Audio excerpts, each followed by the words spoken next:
నమస్కారం. Welcome to GK news 9. జై తెలంగాణ. అందరికీ నమస్కారం. మొన్నటి దాకా మనం చూసినాం, రైతులు కళ్ళాలలో వడ్లు కొంటలేరని చాలా పెద్ద ఎత్తున ఇబ్బంది పడ్డటువంటి పరిస్థితి. మనందరం కూడా రైతులకు సహాయం చేద్దామని వడ్లు కొనాలని డిమాండ్ చేసినాం. అయినప్పటికీ దాదాపు 8 నుంచి 10 కిలోల వరకు తరుగు అంటే కడతా తీసుకుంటూ కూడా రైతుల్ని ఇబ్బంది పెట్టి నానా హింసలు పెట్టి చివరికి అక్కడిక్కడ వదిలేసి రాష్ట్ర ప్రభుత్వం రైతుల్ని తీవ్రంగా నిర్లక్ష్యం చేసినటువంటి పరిస్థితిని గమనించినాం. ఒక పక్క రైతులతో రక్త కన్నీరు పెట్టిస్తున్నటువంటి రేవంత్ రెడ్డి ప్రభుత్వం, ఇంకొక పక్క చిన్న రైస్ మిల్లర్స్ ఎవరైతే ఉంటారో, రైస్ మిల్లర్స్ ఎవరైతే ఉంటారో వారిని కూడా తీవ్రంగా ఇబ్బందులకు గురి చేస్తున్నటువంటి పరిస్థితి కనబడతా ఉన్నది. ప్రధానంగా ఏదైతే రైతులు పండించేటటువంటి ధాన్యాన్ని ప్రభుత్వం కొని దాన్ని మిల్ చేసి మళ్ళీ రేషన్ షాపుల ద్వారా ప్రజలకు ఇచ్చేటటువంటి వ్యవస్థ మన రాష్ట్రంలో కొనసాగుతుంది. అయితే ఈ వ్యవస్థలో రైస్ మిల్లర్స్ ఉంటారు, అట్లానే బాయిల్డ్ రైస్ మిల్లర్స్ అని పెద్ద రైస్ మిల్లర్స్ ఉంటారు. ఈ బాయిల్డ్ రైస్ మిల్లర్స్ అనేటోళ్ళు ఒక్కొక్క జిల్లాలో పెద్ద ఎత్తున రైస్ మిల్స్ పెట్టుకొని 100 కోట్ల రూపాయలతోని వ్యాపారం చేసేటటువంటి బడా వ్యాపారవేత్తలు ఉంటారు. వీళ్ళు సంవత్సరం పొడవునా కూడా అన్ని సీజన్స్లో కూడా వడ్లు కొంటూ ఉంటారు, వ్యాపారం చేస్తూ ఉంటారు. ఇప్పుడున్నటువంటి రేవంత్ రెడ్డి గారి ప్రభుత్వం ఈ పెద్ద రైస్ మిల్లర్స్ ఎవరైతే ఉంటారో, 100 కోట్లలో వ్యాపారం చేసేటటువంటి రైస్ మిల్లర్స్ ఎవరైతే ఉంటారో వారు ప్రభుత్వానికి దాదాపుగా 4,000 కోట్ల రూపాయలు బాకీ ఉన్నా కూడా వారి వైపు వెళ్ళడం లేదు, వారిని అడగడం లేదు. కానీ ఏదైతే ఈ చిన్న రైస్ మిల్లర్స్ ఉంటారో, రైస్ మిల్లర్స్ ఉంటారో వాళ్ళు 10 లక్షల రూపాయల నుంచి 1 కోటి రూపాయల వరకు ఎంత అప్పున్నా సరే దొంగల్ని చూసినట్టు వాళ్ళని చూసుకుంటూ వాళ్ళ రైస్ మిల్స్ మీద పడి ఎంక్వైరీల పేరుతో వాళ్ళని వేధించి ముసుగులేసి వాళ్ళని దొంగలను అరెస్ట్ చేసినట్టు తీసుకుపోయి అరెస్ట్ చేస్తున్నారు. అట్లా అరెస్ట్ చేస్తే చిన్న రైస్ మిల్లర్లు బాధపడి ఇబ్బంది పడి కరీంనగర్లో పాపం ఒక ఆడబిడ్డ సూసైడ్ కూడా చేసుకోవడం జరిగింది.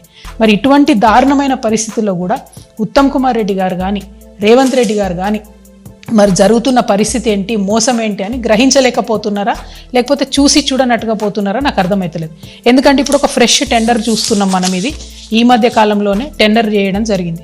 ఇదేంది అంటే కేసీఆర్ గారి ప్రభుత్వం దిగిపోయేటటువంటి సమయంలో గోడౌన్లో ఏదైతే 1,40,000 టన్నుల దొడ్డు బియ్యం ఉన్నదో దానికోసం టెండర్ వేయడం జరిగింది. ఇంతకుముందు ప్రభుత్వం ఉన్నప్పుడు 48 రూపాయలతోని మన ఫిలిప్పీన్స్కు ఆనాడు టెండర్ వేసి అంతకుముందు ఉన్న రైస్ అమ్మిరు. ఇప్పుడున్న ఈ 1,40,000 టన్నుల రైస్ని 21 రూపాయల 70 పైసలకు మాత్రమే టెండర్ తీయడం జరిగింది. టెండర్ డాక్యుమెంట్ చూస్తే ఇందులో 24 రూపాయలు అని ఉన్నది. కానీ మళ్ళా కూర్చొని ప్రైవేట్గా దాన్ని మేనేజ్ చేసి 21 రూపీస్ 70 పైసాకి ఒక కరీంనగర్కి సంబంధించినటువంటి పెద్ద రైస్ మిల్లర్ ఏదైతే 100 కోట్లకు పడగలెత్తున్నారో అటువంటి ఒక రైస్ మిల్లర్కి టెండర్ అప్పచెప్పడం జరిగింది. సరే, దీనికి వ్యతిరేకంగా చిన్న రైస్ మిల్లర్స్ ఇతర మాలాంటి వాళ్ళు కొంచెం కన్సర్న్ సిటిజన్స్ అంతా కోర్టుకు పోయినారు. ఇప్పుడు కోర్టులో ఈ వ్యవహారం పెండింగ్లో ఉన్నా కూడా 10,000 టన్నుల వరకు కూడా ధాన్యాన్ని ఆల్రెడీ లిఫ్ట్ చేయడం జరిగింది. మరి ఇది ఉత్తమ్ కుమార్ రెడ్డి గారికి తెలిసి జరుగుతుందా, తెలియక జరుగుతుందా? స్టీఫెన్ రవీంద్ర గారు ఆనాడు ఉస్మానియా యూనివర్సిటీలో పిల్లల్ని కర్రలతో కొట్టి ఇబ్బంది పెట్టినటువంటి ఒక ఐపీఎస్ ఆఫీసర్ గారు ఇవాళ కమిషనర్గా ఉన్నారు పీడిఎస్కి. ఆయనకు అర్థమయ్యే లోపలనే సంవత్సరం అయిపోయింది. ఈ సంవత్సర కాలం లోపల ఈ 1,40,000 టన్నులు గోడౌన్లో ఉంటే తీవ్రమైన నష్టం జరిగింది. దాదాపు 100 కోట్లు వాళ్ళు రైస్ మిల్లర్లకు వీటికి రెంట్లు కట్టడానికి సరిపోయింది. ఇంకొక 50 కోట్లు ఇంట్రెస్ట్కి పోయింది. అంటే ఈ 300 కోట్లతో ఈ రైస్ అమ్మితే కూడా మిగిలేదు ఏమీ లేదు ప్రభుత్వానికి. నేను ఇవాళ ప్రభుత్వాన్ని ఒకటే డిమాండ్ చేస్తాను, ఎవరైతే చిన్న rice millers, rice millers defaulters ఉన్నారో మీరు 21 రూపాయి 70 పైసలు వాళ్ళకే ఆఫర్ ఇవ్వండి. వాళ్ళే అప్పులు కడతారు కదా.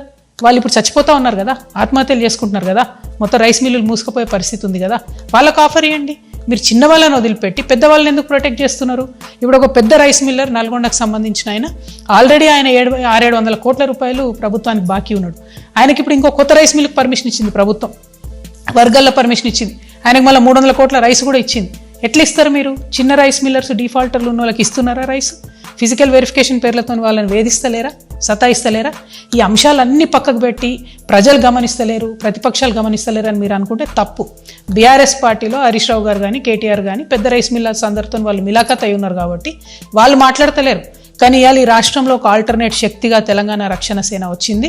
మేము చిన్న వాళ్ళ తరఫునే ఉంటాం, చిన్న రైస్ మిల్లర్స్ తరఫునే మాట్లాడుతున్నాం, చాలా బలంగా చెప్తా ఉన్నాం. మీరు కనుక పెద్ద రైస్ మిల్లర్స్ దగ్గర ఏదైతే 4,000 కోట్ల రూపాయల బకాయిలు ఉన్నాయో వాటిని వసూలు చేయండి. చిన్న రైస్ మిల్లర్స్కు 1 టైం సెటిల్మెంట్ ఆఫర్ ఇవ్వండి. ఏదైతే 21.7 ఇస్తున్నారో ఇంకేది ఇస్తున్నారో వాళ్ళని బతికించండి.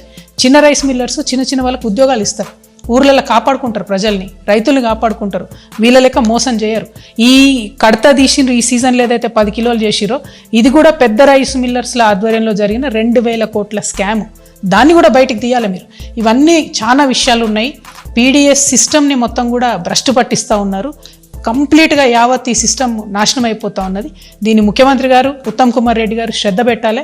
మీరు పెద్ద రైస్ మిల్లర్లకు భయపడకండి, వాళ్ళు మీ కార్యాలను ఎక్కి తిరుగుతారని తెలుస్తుంది. అది మంచి మెసేజ్ పోతలేదు సమాజానికి. కాబట్టి ఖచ్చితంగా దీనికి ఒక పరిష్కారం కనుక్కోవాలని చెప్పి తెలంగాణ రక్షణ సేన ఆధ్వర్యంలో నేను డిమాండ్ చేస్తూ ఉన్నాను. పరిష్కారం చేయకపోతే ఈ పెద్ద రైస్ మిల్లర్లందరూ పేరున ఎక్కడుంటారో కూడా మాకు తెలుసు. ఎప్పుడంటే అప్పుడు పోదాం, టీఆర్ఎస్ వాళ్ళం వస్తాము, ప్రభుత్వ అధికారులు రండి. 4 సీజన్ల బియ్యం ఒక్కొక్కరి దగ్గర, 4 సీజన్ల వడ్లు ఒక్కొక్కరి దగ్గర ఉండాలి. లేదనుకోండి, లేదనుకోండి, మరి వీళ్ళ మీద పెట్టే పీడీ యాక్ట్లు కేసులు వాళ్ళ మీద కూడా పెట్టండి. ఎందుకంటే 15 లక్షల టన్నుల ధాన్యం ఉండాల్సిన దగ్గర 5 లక్షల టన్నులు కూడా లేవని మీ కమిషనరే రిపోర్ట్ ఇచ్చిండు. మరి ఛాలెంజ్ చేస్తాను ఉత్తమ్ కుమార్ రెడ్డి గారు, మీరు మినిస్టర్ కదా, మీరు ఎటంటే అటు పోదాం, ఏ జిల్లా కంటే ఆ జిల్లాకు పోదాం, నేను వస్తా, మీరు కూడా రండి. వాళ్ళ దగ్గర కనుక ఆ వడ్లు దొరకకపోతే ఏదైతే చిన్న వాళ్ళ మీద, చిన్న రైస్ మిల్లర్స్ మీద కేసులు పెడుతున్నారో పెద్దవాళ్ళ మీద కూడా పెట్టండి. ఒక దళితుడు అండి పాపం, ఆయన రైస్ మిల్ పెట్టుకున్నాడు, ఆయన మీద పీడీ యాక్ట్ పెట్టిరు. మరి మీకు ధైర్యం ఉంటే పెద్దోళ్ళ మీద పెట్టండి. మా నిజామాబాద్లో కూడా ఒక ఆయన ఉన్నాడు, ఇట్లా పెద్ద మనిషి, ఎన్నో ఏళ్ళకెళ్ళి రైస్ మిల్ దాంట్లో ఉన్నాడు, ఆయన కూడా ఇదే మోసం చేస్తున్నాడు. సో ఈ పెద్ద రైస్ మిల్లర్ల దందాను ఇమీడియట్గా ప్రభుత్వం ఆపాలే. ఈ పీడిఎస్ రైస్ ఏదైతుందో ఇప్పటికన్నా మీరు ఫిలిపీన్స్ కమ్మండి, కనీసం అంతకో ఇంతకో ఇప్పుడు తుట్టిపోకుండా గవర్నమెంట్కి నష్టం రాకుండా ఉంటుంది. అల్టిమేట్గా ప్రజల సొమ్ము కాపాడబడాలి, ప్రజలకు మీరు మంచి రైస్ ఇవ్వాలని నేను కోరుతున్నాను. Thank you. జై తెలంగాణ. ఈ వీడియో మీకు నచ్చినట్లయితే లైక్ బటన్ క్లిక్ చేయండి. మరిన్ని వీడియోలను పొందడానికి దయచేసి సబ్స్క్రైబ్ చేయండి.